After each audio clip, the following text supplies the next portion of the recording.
to talk about the great reboot of the working world. And the first thing I'm going to say is that it's not only the working world. And I think we should understand that right now, that right now we are one of the most, I think, unusual situation in, I think, in the human race life history, because the old world is right now really disappearing. We are not going back to what happened before the corona.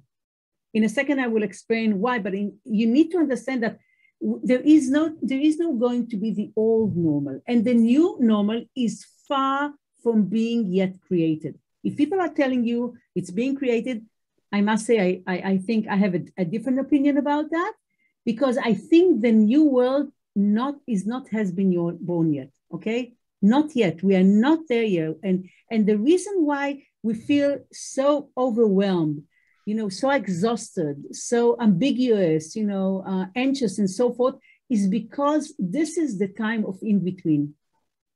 Okay, something is we are separate. We're saying farewell to the old world, but we're not yet fully immersed in a new world. So this is a very complicated situation, and we see it everywhere in our personal life, with our beloved one, and of course in the organization that we are a part of.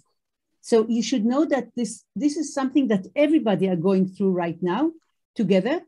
And Brené Brown is talking about that, and she's talking about the fact that right now we are doing all a PhD in, I would say, also in empathy, but also I think in vulnerability.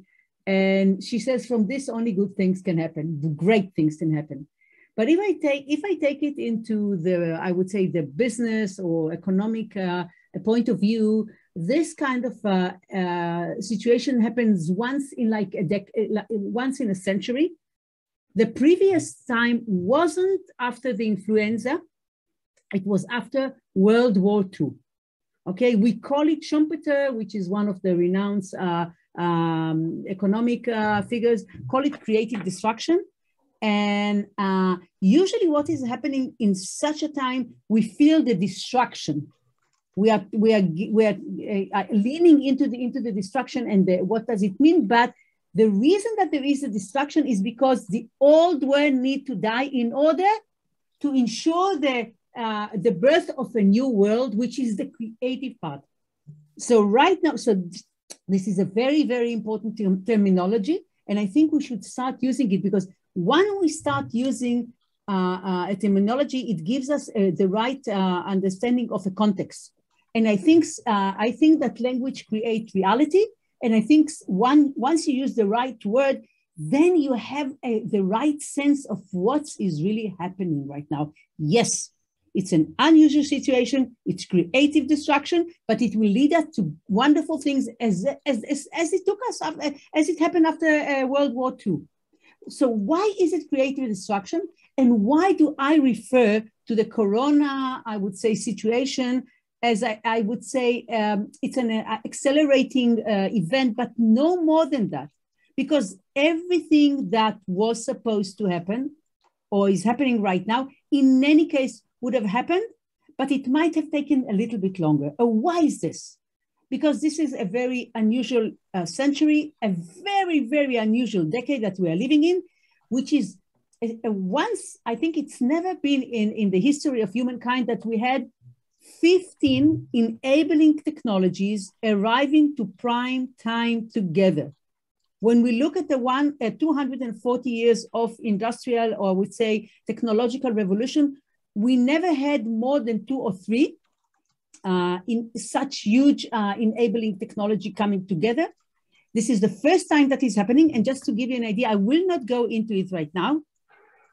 Okay, this is the new Web3. Next week in your neighborhood, just to let you know, okay? So all of these are the new technology. Each of them is huge. I mean, the impact is huge. When we're talking about AI, yesterday, 2 days ago, ARK Invest, which is one of the most important, in my opinion at least, organization in the world dealing with disruptive or enabling technologies, are talking about the fact that only AI is going to give the world $230 plus trillion. Our GDP, our total GDP 2 years ago at the end of 19 was 89. A lot of, it's unbelievable. So what is going to happen is that in the coming 10 years, we are going, because of each of these technology and the conversion between the technologies, because of them, we are going to feel the amount of change, and we will have to deal with the amount of change and changes that we had to deal in the last 100 years. And in the coming 100 years, we will have to deal with the amount of changes that we had to deal with in the last 22,000 years. From the days that we were hunters and gatherers. Can you believe that? So I know it's very difficult, but it's also incredibly exciting. Because I think that if it's the best time to be alive. If I had to be born, I would have been preferring always. I mean, I think that's the best time to be alive. So this is one reason why we are right now in a creative destruction situation or period.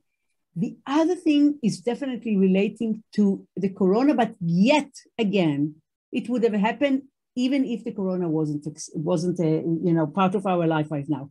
And I'm talking now about a huge shift in paradigm in our culture.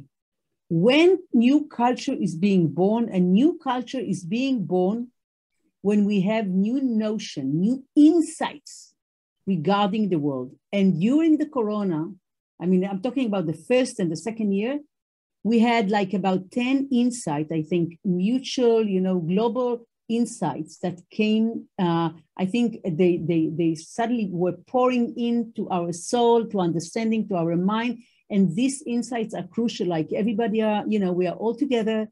We need to do things fast. I mean, speed is of essence. We have to trust and also to invest in science and in technology and so forth. So what is happening right now, and you are starting to feel it right now, because of your role, things are happening which seems unreasonable. How come people who have good salary, in a good position, getting up one morning and saying, I don't want it anymore. And they don't even have, a replacement. It's not that there is another working place. How come things which seems to us unreasonable, that would have never happened 2, 3, 4 years ago would have happened, we wouldn't have seen them suddenly happening. These are I would call it the weak signals. It's still only weak signals about the big shift that we are going to have culturally. So this is not the issue right now. It's just to give you an idea that whatever you see right now is going to meet us in many other places in our social world.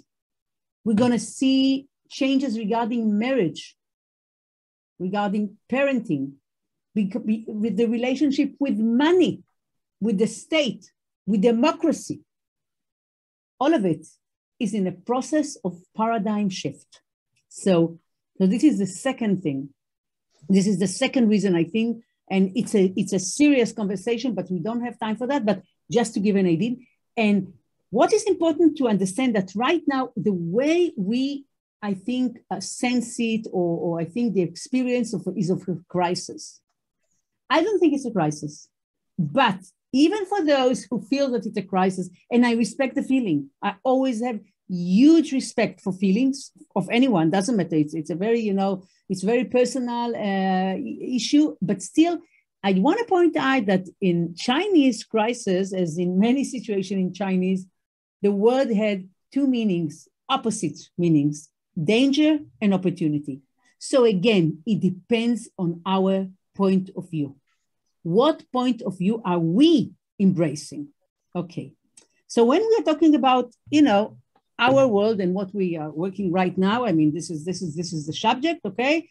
So what we can say is that also we have the big shift, and it means that it's a second-rate change. It's not the first-rate change, and it means that it's not only the rules of the players, but the fundamentals on which the play is, on the ground, on the field that the play is being played, is shifting, is changing, okay? And the corona is just, you know, this change is also only accelerating because of the corona, okay? And what is it? What is this change in any case? What exactly is the type of creative destruction that we are meeting in our community, in our profession? So there are three that we have right now, three major technological forces which are entangling. One is the enabling technology. We talked about them, okay?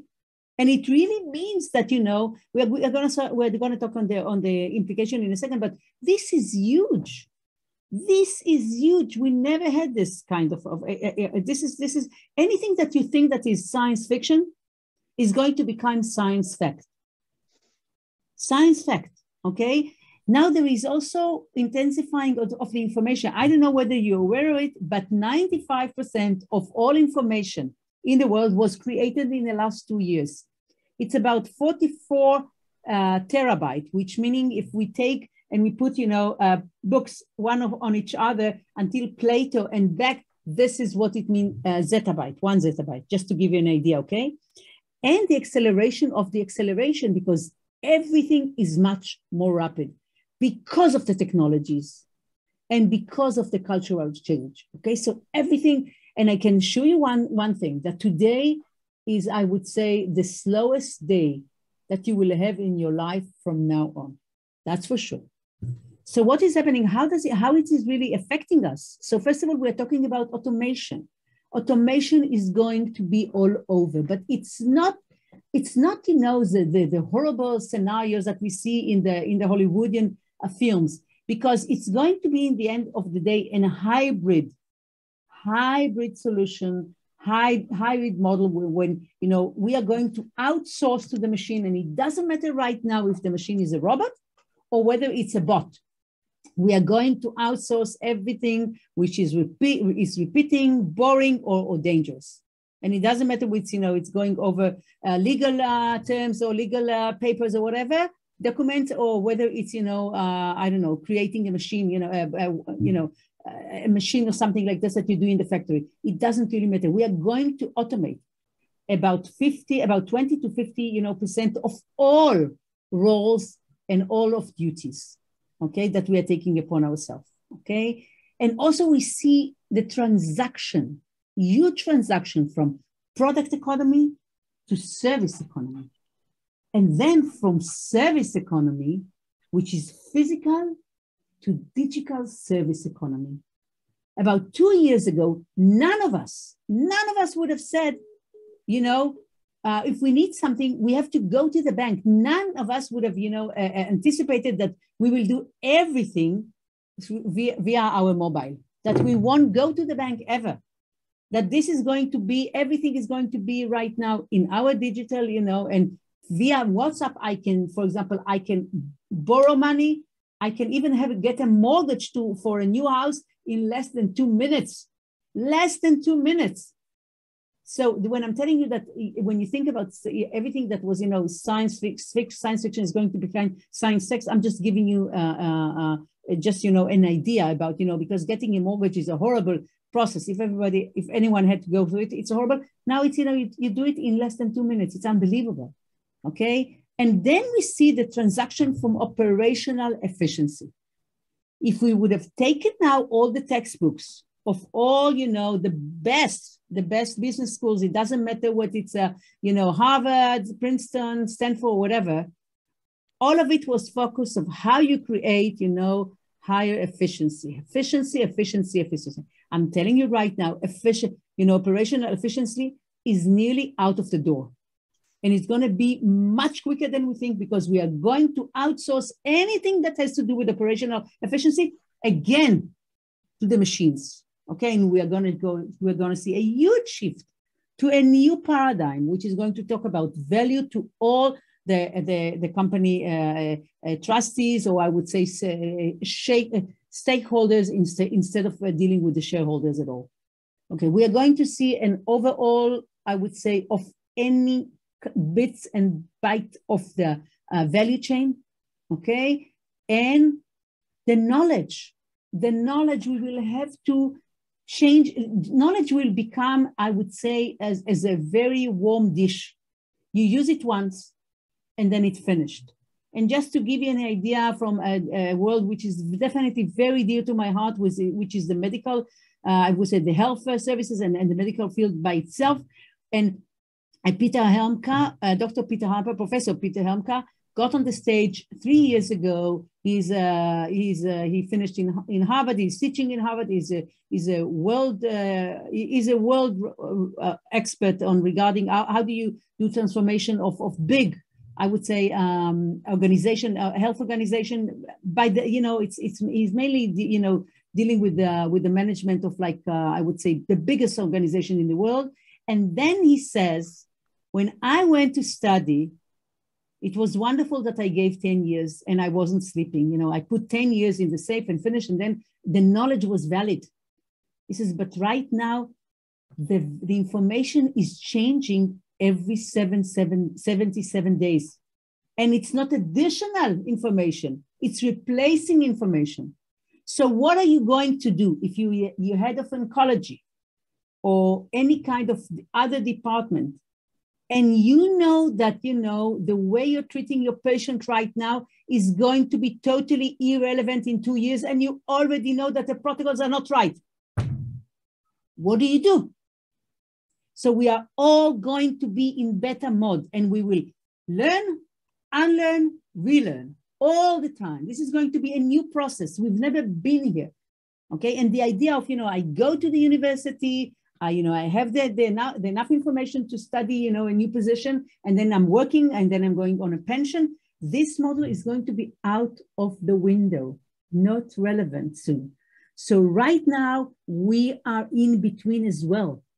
This is the new old world, which we call work, which I think it's the definition is, I told you before, I think words and language create reality. And I think, at least a perception of reality. So we are moving now into the new world of making, but this is not the end of the story, because we are going to move further from there. So because right now, because we are in between, the new world of working is only a phase and a transitional phase before we go to the next stage. So, but what does it mean, at least, even though, just to understand what does it mean? So when we're talking about the old, the old world, we all grew up, me including, and I was running a big organization for a long time. So, it was, everything was highly regulated. The systems were very clear. We knew where we were standing. The processes were highly regulated, and there were fixed models to how you measure and evaluate anything. And we grew up, and this is still right, and this is still I think valid, that you have to measure things, unless otherwise then you don't know what's happening. It was highly hierarchical, okay? We know there was the president, the VC, and so forth, and everything was quantified, okay? And we had trust position.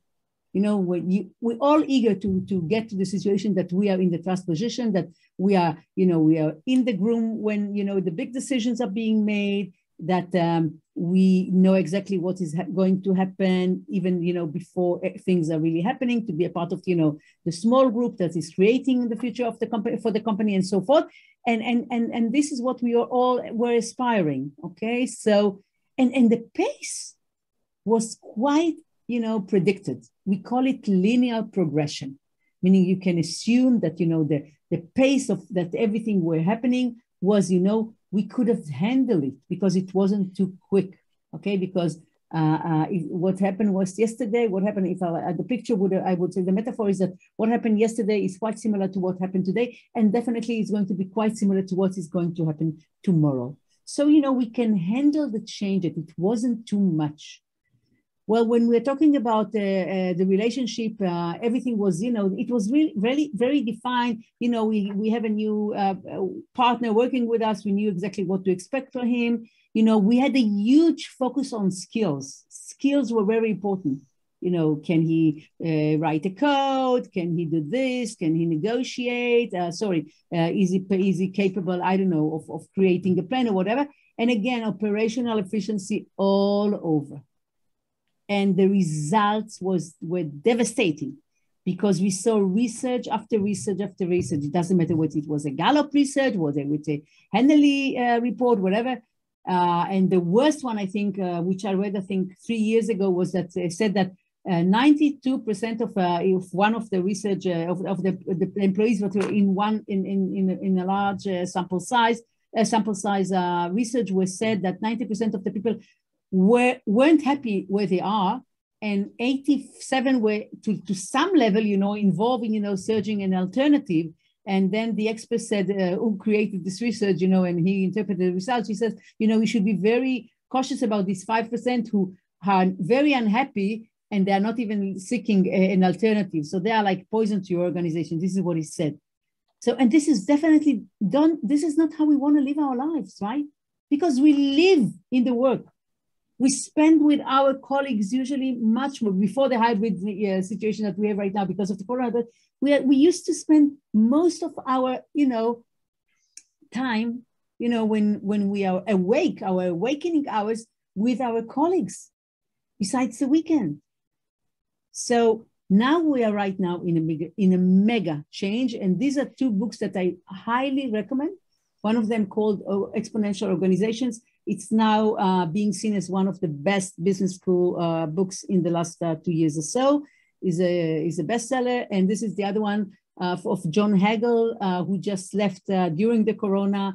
He was the president of the Center for the Edge of Deloitte. And he wrote this book 13 years ago. And it's totally relevant today. So I'm just, and if you don't have time, you can hear it on Audible or just, hear a lecture or whatever. Okay. And also we took my team and myself, we took all the knowledge and all the, insights and wisdom from these two guys. They are my teachers. I know them personally. So, and I meet with them regularly via Singularity University. And we also search what these companies, which are the most innovative companies in the world. And this is a research that was done by BCG, which is Boston Consulting Group. And it was done, they're doing it on a regular basis every year. And this is, it's an international, this is an international research, and it's based, if you need, we have here also, you can go into and see in the link all the results. You can go and enjoy it, of course. And we asked us and again, sorry, and the other source is a new book that came, I think this is it. I think it came a week ago. It's also by Gary Hamel, which is he's an expert as well. And he's wrote right now a new book. And for example, he talked about what is the difference and what exactly are we expecting from people in the working world. So you see, there is a huge shift in what we are expecting from people. We used to accept obedience, the ability to diligence and expertise. And now we are looking for initiative, creativity, and daring. So, okay. So this was the old world. Right now we are in a transactional phase, which is the world of making. And in the end of the way, well, I wouldn't say in the end, but I say the next phase, which we are not there yet, is going to be the new world of creating. Because I believe everybody has the ability and has the right to be creative, and no matter what it does, even if you are talking only about, someone who is sweeping the floor in a hospital. Because once you give them the opportunity, each of us is capable for much more than we are doing right now. And if we will have some time, I will tell you about a book that I read about this, about these janitors in the hospitals. So what all of this means to us? What is it? So first of all, we are going to see when we're talking about the things that are going to disappear, is that the fact that right now we're working in silos, okay? There are people in accounting, in design, in production, in logistics, and so forth. And each of them are working on, by itself with this team. So this method is going to disappear. We, little by little, we are going to create a new method of working, which is going to be based on small groups, which is from all sides of the organizations, okay, which are going to work in, for short terms, like 3 months together, and very short terms, but focused or groups, but teams that are focused again around specific problems or specific opportunities. Okay, it's going to be totally different. So what does it mean? Meaning that we will have the ability to identify hidden opportunities and problems. The issue of what we call the black swan, something happened out of the blue. The client is leaving us or whatever, it doesn't matter. The corona was supposed to be, people think that it's a black swan, which is not. All of it, we are going to work on it. So we will have to be capable of working in teams with people we never met, which has different cultures, talking different languages, okay? We'll have to work as we do right now in the morning, in the evening, and so forth. We will have to be social. We will have to have a lot of, deep cultural sensitivity. I've been working in Africa. I was the vice president of a company of 3,000 people. And I was head of 30 offices. And the amount of changes, the amount of mistakes that I did because I didn't understand the culture is horrible. I will never forget myself. I'm serious about that. I'm sorry. Usually I don't say, personal thing, but I think it's so crucial to understand that. So we will all have to, I think, take muscles that we never used or hardly used in the old world, meaning flexibility emotionally. We'll have to do that. We will have to be willing to to have strong opinion, but to hold them loosely. We can't be attached to our opinions because our opinions are being based on knowledge that we had, we created in the past, but the future we know is totally different. So our knowledge and our perception and our ideas are totally irrelevant. So we need to be willing to hold them very loosely. So it's a wonderful book, and you can hear the lecture of Adam Grant, which he wrote during the corona, and the message and the name of the book, and the message is think again. About anything you think again.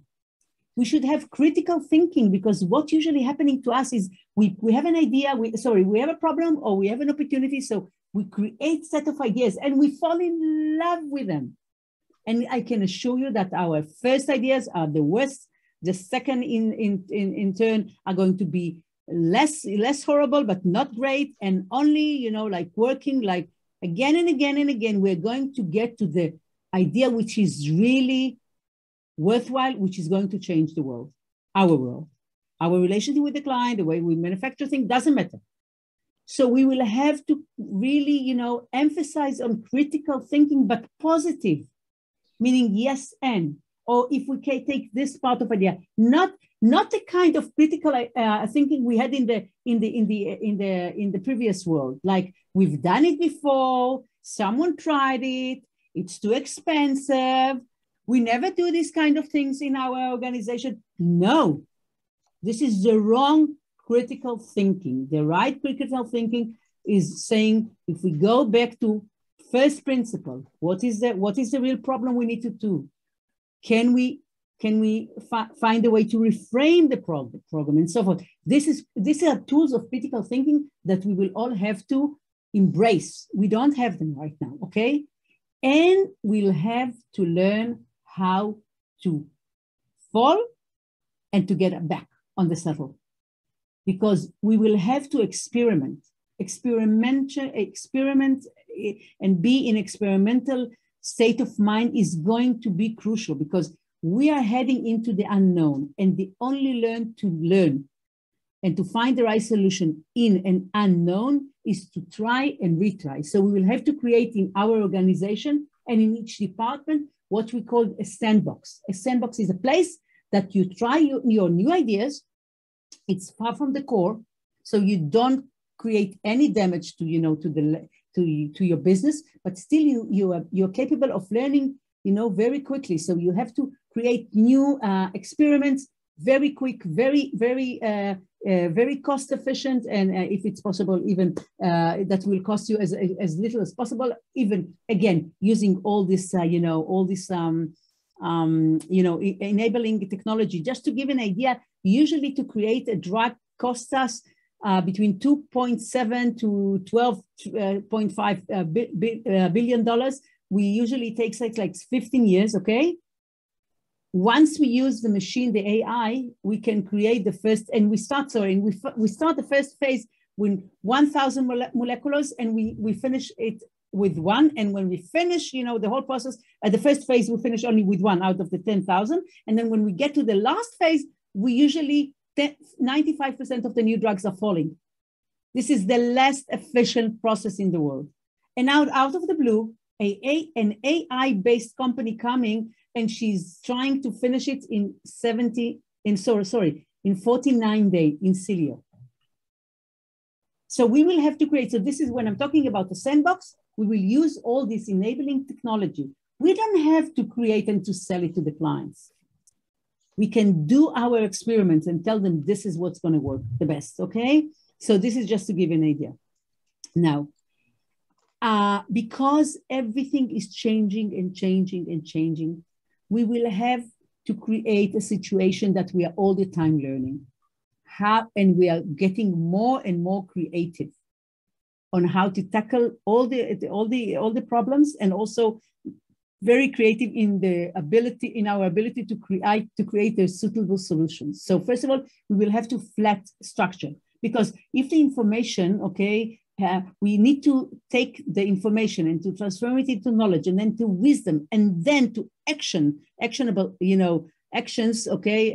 So we will have to be very quick. You can't do it if you have, you know, that disparity. You can't do that. So we have to have flat structure, so the information flows in and out, and we will have to give much more power to the edges, because they know, they are learning, they know exactly what's happening, okay? So they're going to be the one that are going to, you know, once we empower them, they will come back and they will give us information. So it can be the salesperson, they can be the people on the line in the factory and so forth. So we talked about the sandbox. We talked about the fact that this is going to be a source of learning. And I think that understanding that we are going, in sense, when we're talking about higher efficiency, it always means doing the same thing you do, but quicker, cheaper. But being in a process improvement cycle is the opposite in many senses.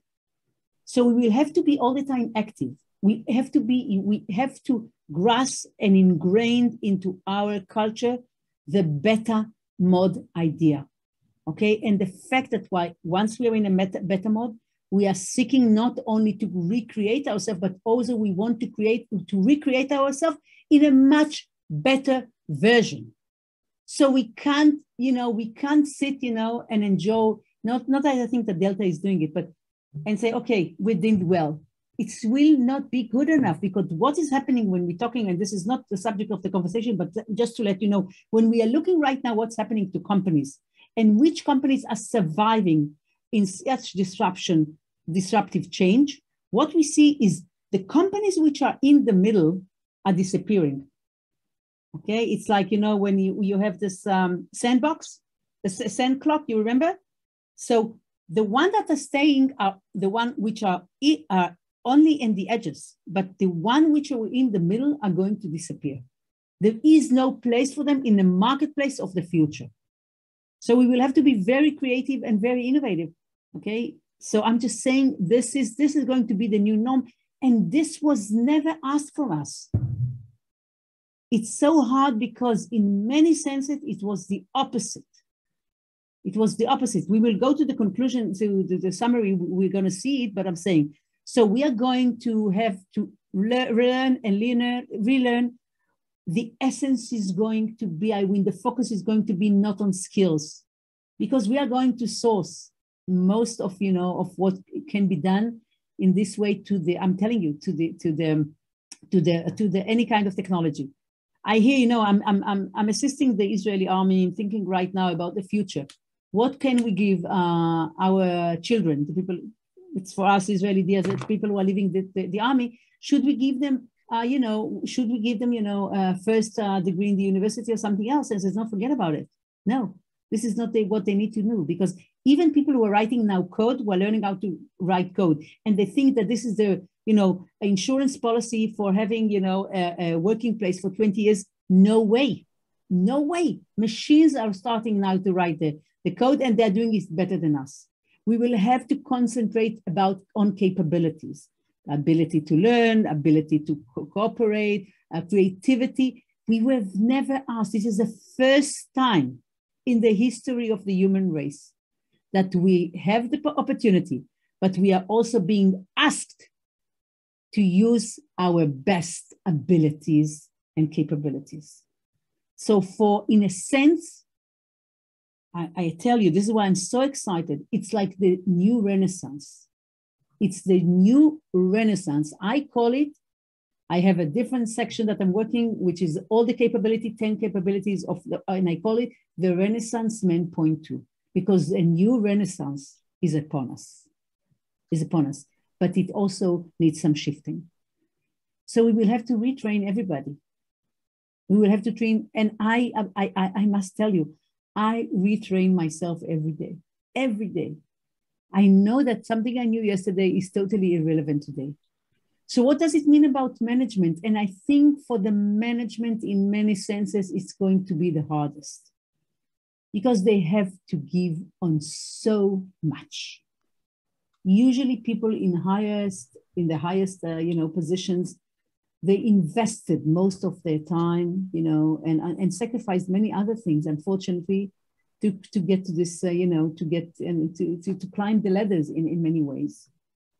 And now we're telling them everything you learned is totally irrelevant. One of my teacher, Andrew McAfee, is a professor at MIT, business professor, and he wrote a book 2 years ago called Machine Platform Crowd. And he gets on the stage, and I told it last time we met, and he says, listen, first of all, that I'm not that good in giving names to books, because you see, this is a horrible name for a book, right? But also, what it's talking about, so you don't really need to read it anymore. But he says, on top of it, he says, listen, this is not the right name of this book. The right name I should have written is that all the advices that I gave in business school, which are totally irrelevant. He says, I keep telling, the leaders that came to my seminars, straighten the core, as if, I'm a trainer, okay? And this is the opposite now. No, give the power to the edges. So everything I taught in the last 20 years is irrelevant. And I think the one that will need our biggest assistance is the leaders, okay? Because we are asking them right now to do something which they never did, okay? We want them to lead through a collaboration. We want them to be leaders and not managers, okay? We want them to be able to, look at things from so many angles. And I don't know whether you are involved in Zen in any way, but one of our great Zen teacher, Thich Nhat Hanh, a Vietnamese, really a holy person in many ways. He used to say "my ne." When people used to come, they were a big fight, and the people from we will go to our to our leader, and he will a spiritual leader, and he will find the solution. And he was listening to each of the group, and he would say "meine," meaning maybe, I don't know, okay, and then the other one, okay, maybe, and then once you put a question mark around things that you thought are the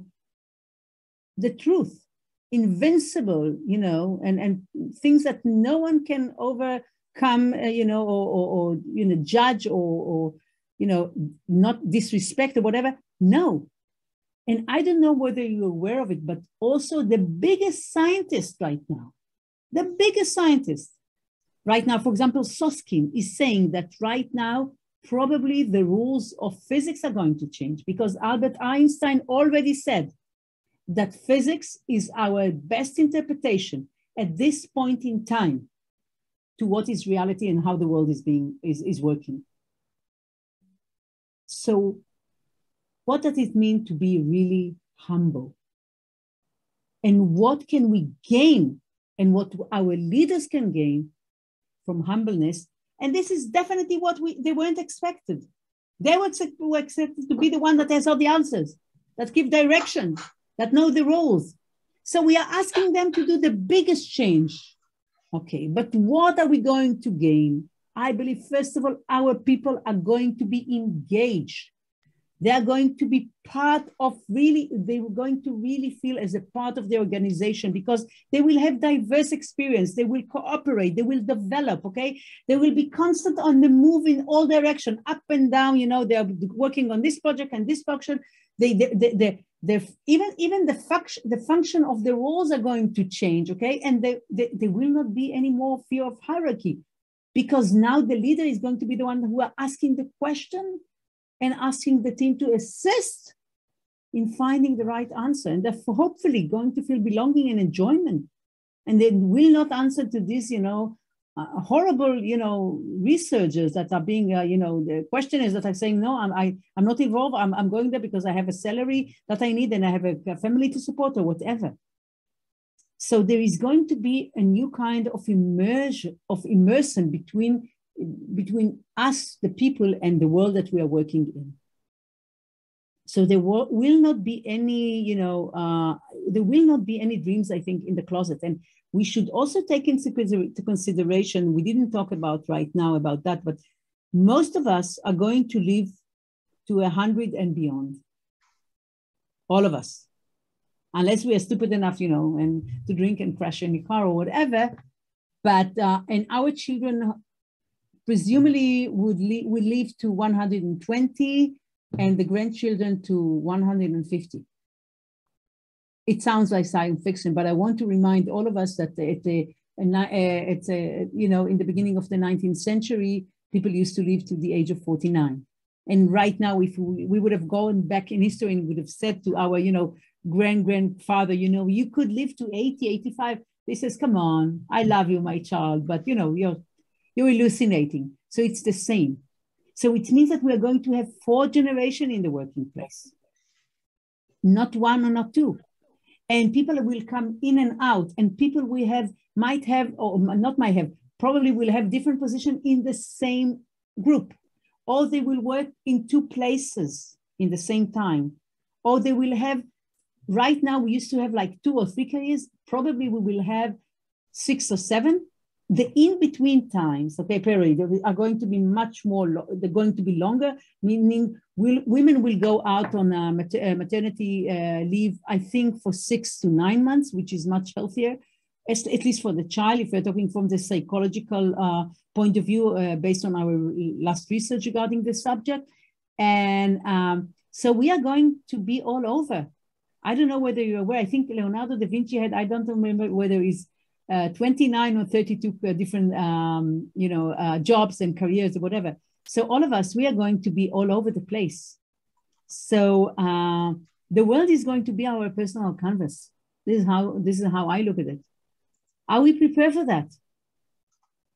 Is our organization, are the leaders of the organization really understanding? And besides being so afraid that people, you know, are resigning, I would look at it and say why people are resigning, what we should do, but what we learn not for the short term, but for the long term.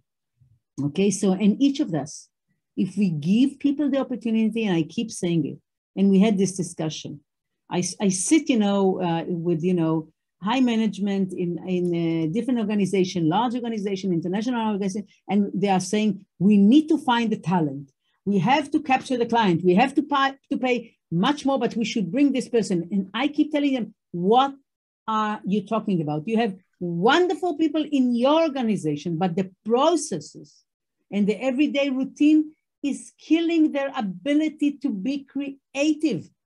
They can contribute so much more, but right now they can't do it. How can we create the right formation, situation? I would say enabling spaces to our people to grow into and to flourish on one hand, but also to contribute to our organization. They know so much, they are devoted. Let's give them the ability to do more. So this is what I think. And when we are talking about the trust pyramid, which I think we all know that right now trust is so crucial. So this is something that Hegel wrote, and this is what he says. He says, this is a new trust pyramid. And what you wrote after that, and it's all, you have everything, so you can read it. And if you need, I will send you the lecture I think he gave. I think I have it. And this is where we're going right now. And I forgot to say that because I'm only someone who is learning all the time. I'm a long lesson. Everything that I'm learning is open in my website, so you can go and see everything you learn. So, and another thing, I think it's the fact that we should be optimistic. And in each room that I'm entering right now, unfortunately, there is a sense of lack of optimism. And I think it's crucial, because being optimistic is a strategy. It's a strategy for creating a better future. If you don't really believe there is going to be a better future, we do nothing for that. And I think and I totally embrace what Noam Chomsky is saying, is that this is a strategy. This is not a whim. This is not, a character, a trait de caractère. No, it's a strategy. And it means that you could have been pessimistic until yesterday and still make a decision today to become optimistic. It's a choice which is being done and very carefully, and you can make a decision, and you can also exercise. It's like a muscle that we can exercise. So I think this is very important.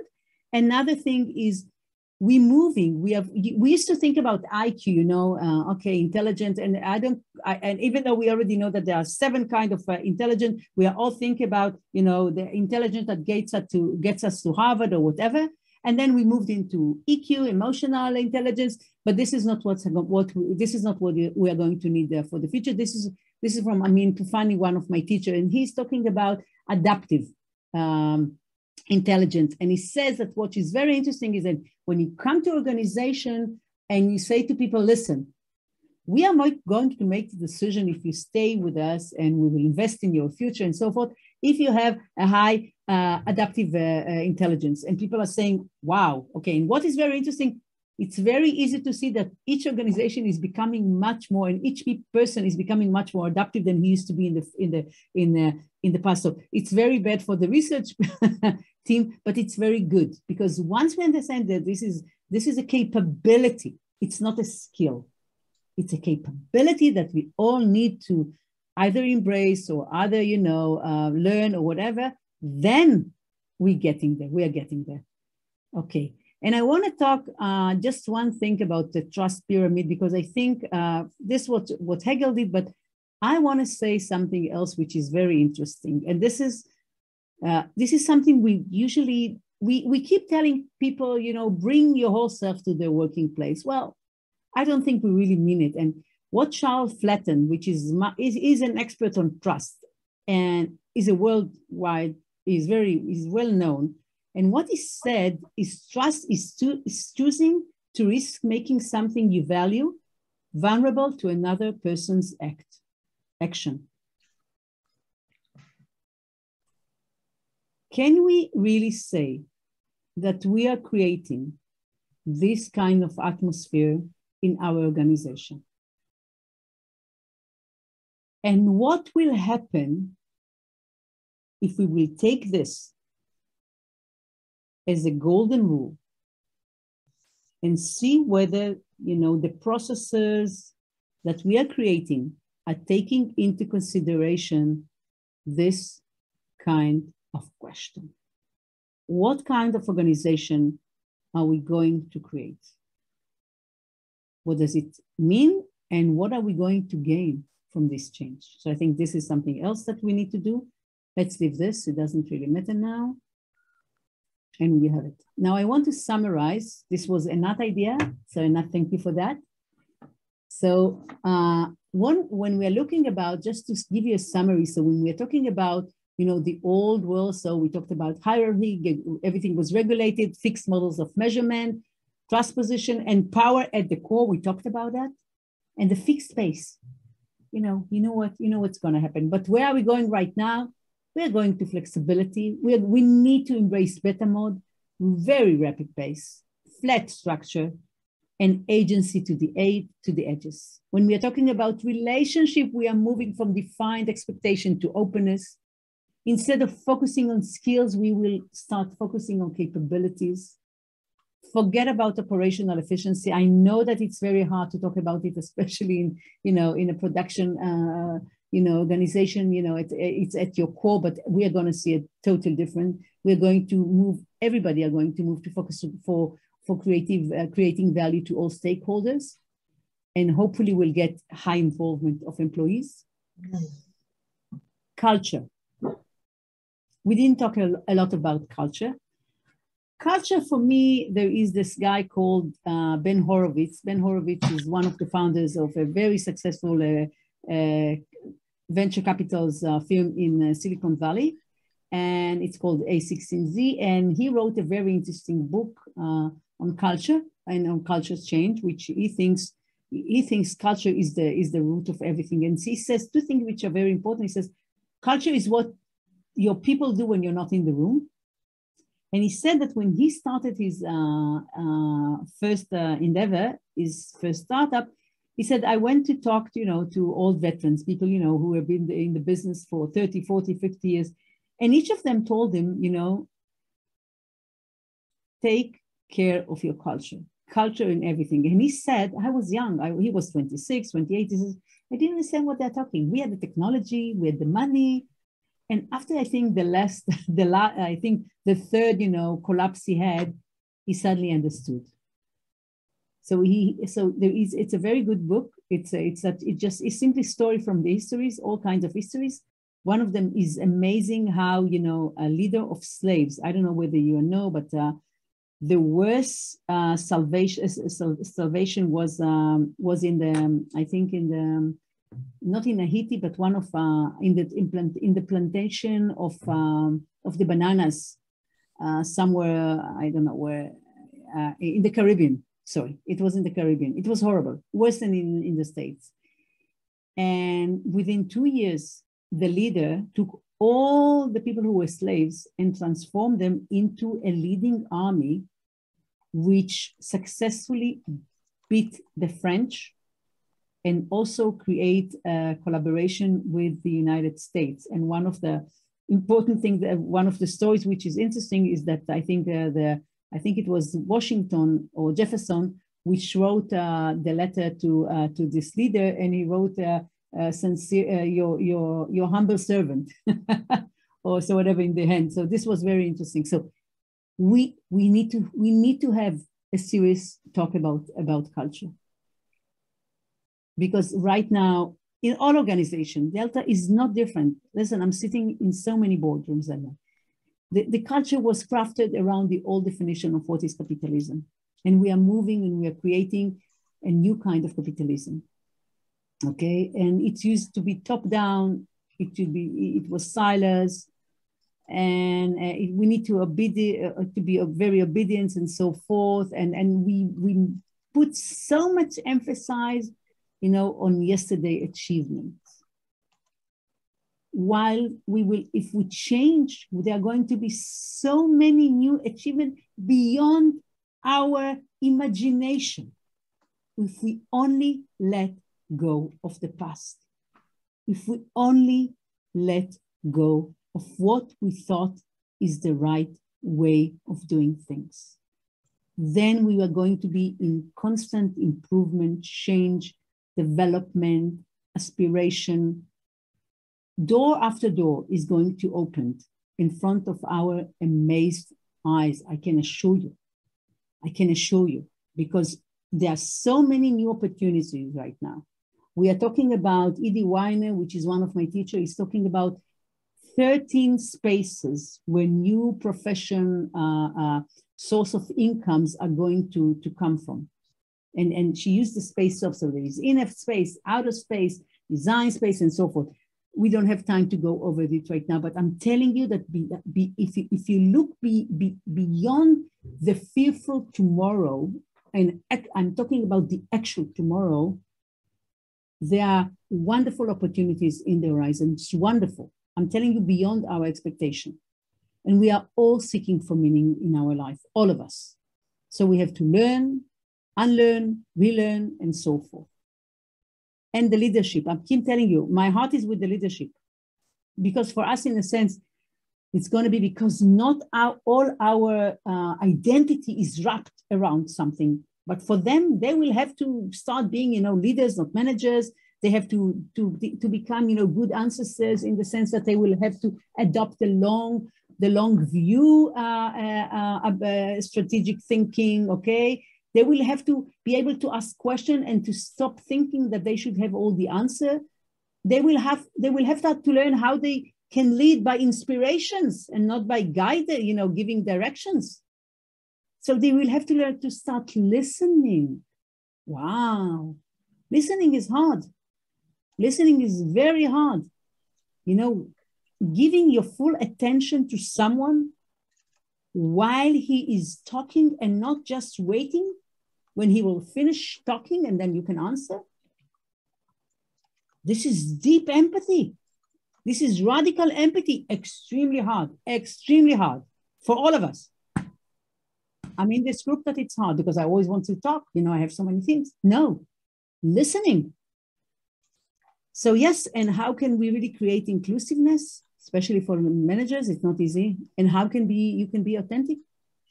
How can you appear vulnerable? Brené Brown is talking about the fact that, many organizations are approaching her. Brené Brown is a magnificent leader. Probably you all know it. And she says that they call her and says, we want you to talk about creativity, about excitement, about imagination, but you shouldn't say one word about vulnerability. No.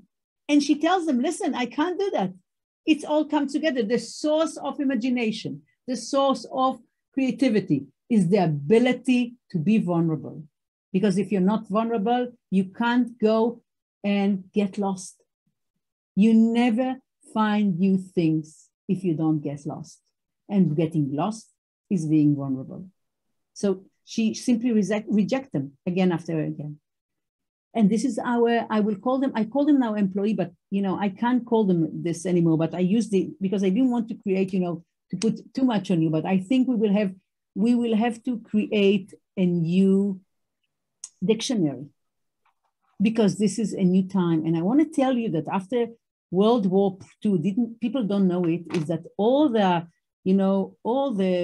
great poets and writers and artists from Germany, they had a meeting outside of Germany, and there was one question, and it's not similar, but I just to emphasize the issue. They says we can't use the same language. We have to create a new language, and they created new terms in German. So it's not the same, of course, and no comparison, but just to give the idea that they understood the importance of language. So we will have to create new language. We will have to create new culture. We will have to create new processes. And we will have to learn and unlearn and relearn together as a community, not as an organization, as a community of people who are coming together with a shared vision to create a better company. Thank you.